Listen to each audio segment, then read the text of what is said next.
cium juga. Ini nggak presisi memang. Tidak presisi. Buat kita sekalian, yang saya hormati rekan-rekan.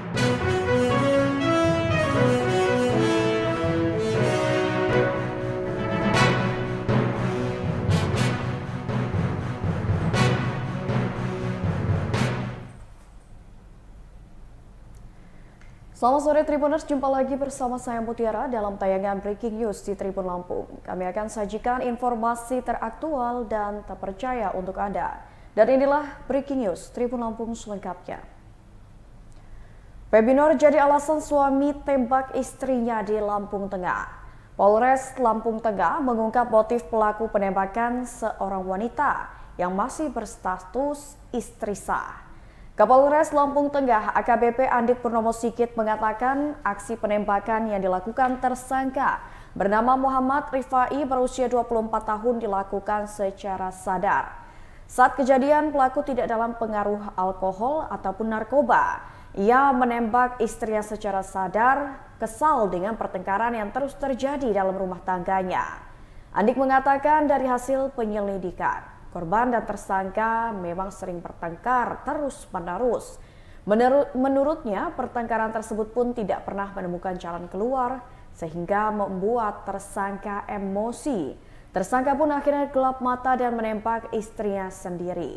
Sebab pertengkaran antara keduanya dikarenakan ada pebinor atau orang ketiga dalam rumah tangga mereka. Dalam menangani kasus suami tembak istri, Polres Lampung Tengah membentuk tim khusus untuk penyelidikan. Setelah berkoordinasi dengan Polsek dan aparat kampung setempat, tersangka penembakan bernama Muhammad Rifai kooperatif dan berhasil diamankan. Kapolres Lampung Tengah AKBP Andik Purnomo Sigit mengatakan tersangka menyerahkan diri ke kantor polisi, di mana berdasarkan informasi yang diterima pada saat kabur selama 3 hari. Tersangka ini masih berada di seputaran kampung Surabaya Ilir, Kecamatan Bandar Matlaram, Lampung Tengah. Andik mengatakan penyerahan diri tersangka diantarkan oleh pihak keluarga dan juga aparat kampung setempat.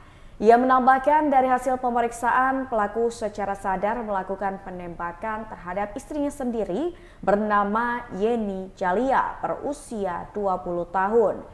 Diinformasikan bahwasannya korban mengalami retak pada tulang tangan kanan dan korban pun dirujuk ke Rumah Sakit Yukum Medical Center. Untuk saat ini kondisi korban sudah mulai stabil.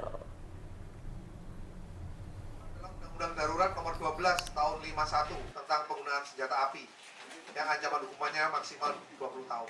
Penyebabnya apa, kericuan keluarga atau ada orang tiga, Bang? Jadi sepintas saja ini memang masalah keluarga, memang sering cekcok atau mungkin bahkan ada pihak ketiga di sini.